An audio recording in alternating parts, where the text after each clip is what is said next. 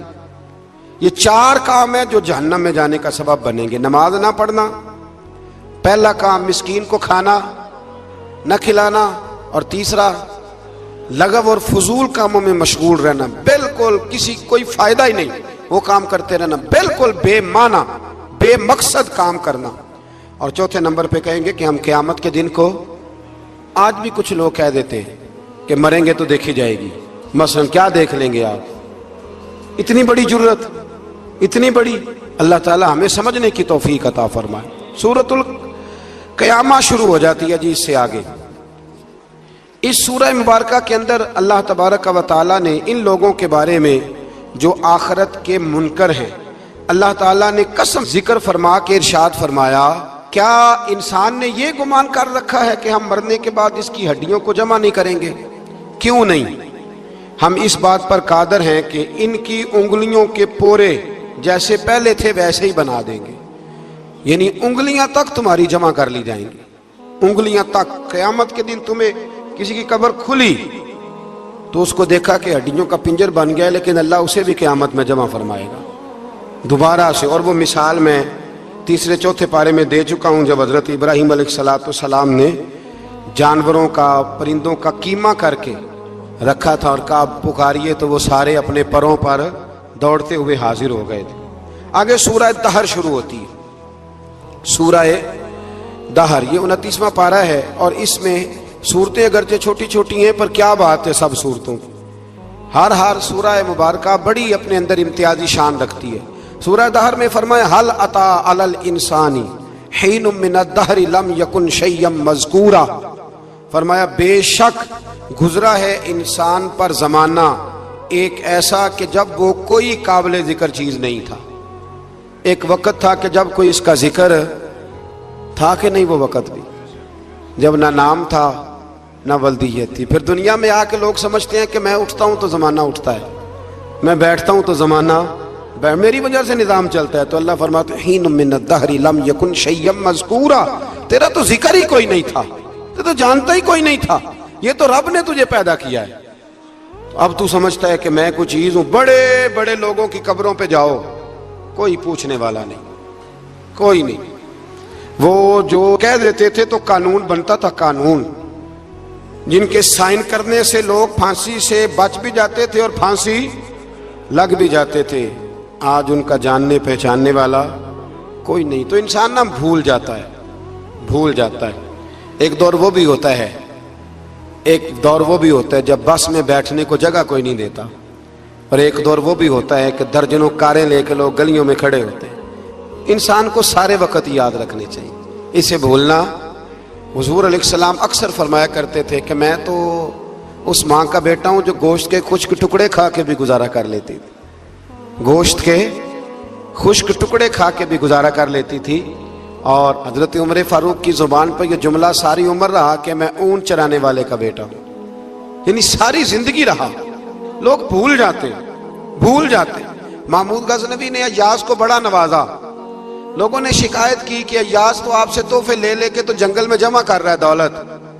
محمود کہنے لگے تمہیں کیسے پتا؟ کہنے لگے عصر کے بعد کہاں جاتا ہے روز، پتا ہے؟ لگا نہیں، تو کہا پھر آپ کو آج تک یہ نہیں پتا کہ عصر؟ محمود کہنے لگے واقعی یار اس نے کبھی بتایا نہیں عصر کے بعد کہاں ہوتا ہے۔ عصر کی نماز پڑھ کے محمود ایاز کے پیچھے پیچھے گئے تو جنگل میں جا کے نا ایک جھونپڑی اندر سے کنڈی لگا لی، سپاہی ساتھ تھے۔ محمود نے غصے سے دروازہ بجایا، کھٹکھٹایا، اور ایاز نے جھٹ سے دروازہ کھولا۔ محمود دھکا دے کے اندر گئے تو دیکھا تو ایک پھٹی ہوئی چٹائی، ایک پرانا کرتا، ٹوٹے ہوئے جوتے، ایک پگڑی اور تھوڑا سا نا سامان ہلکا پھلکا بکھرا پڑا ہے۔ یہ کیا ہے؟ کیوں آتے ہو یہاں؟ بتایا کیوں نہیں؟ تو ایاز کہنے لگے بادشاہ میں یہاں نا روزانہ اپنی اوقات یاد کرنے آتا۔ کیا مطلب؟ کہنے لگے جب میں تیرے پاس آیا تھا تو یہ والا میں نے پہنا ہوا تھا لباس، یہ میرے گھر کی کل مالیت تھی، تو بادشاہ ہے، آج اگر تو ناراض ہو جائے تو کون پوچھ سکتا ہے؟ میں روز آ کے اپنی اوقات یاد کرتا ہوں کہ دوبارہ اگر یہاں آنا پڑے تو مجھے مشکل نہ ہو۔ ملا رومی سے کسی نے کہا تھا خشیت کیا ہوتی ہے؟ تو آپ فرمانے لگے ایک مانگنے والی سے ایک بادشاہ نے نکاح کر لیا تھا، مانگتی تھی، بادشاہ کو پسند آ گئی، شادی ہو گئی، تو سارا دن روتی تھی، سارا دن روتی تھی۔ تو اس کی کنیزیں اس سے کہنے لگی کہ بس بھی کر، اللہ کا شکر بھی ادا کر، اتنا تجھے اللہ نے نواز، تو روتی رہتی ہے۔ تو کہنے لگی اس لیے نہیں روتی، روتی اس لیے ہوں کہ میں اس قابل نہیں تھی، اور ڈرتی اس بات سے ہوں کہ کہیں میرا سائیں ناراض نہ ہو جائے۔ میں تے گلیاں دا روڑا کوڑا، میں گلیاں دا روڑا کوڑا، تے مینوں محل چڑھایا، مینوں محل چڑھایا۔ ایک میرا سنگی نا بڑا مہنگا سویٹر لے آیا میرے لیے، کچھ زیادہ ہی مہنگا تھا وہ۔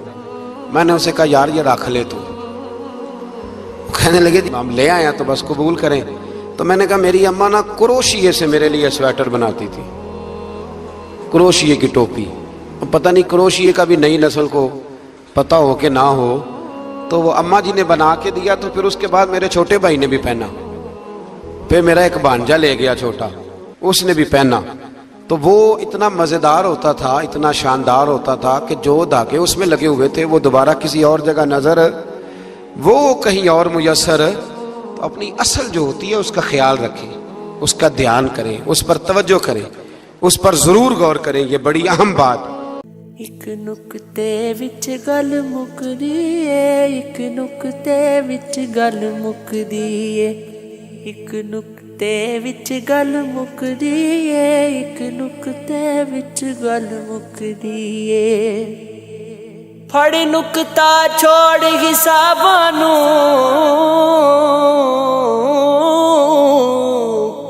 پھڑ نقطہ چھوڑ حساباں نوں، پھڑ نقطہ چھوڑ حساباں نوں، ایک نقطے وچ گل مکدی اے، ایک نقطے وچ گل مکدی اے۔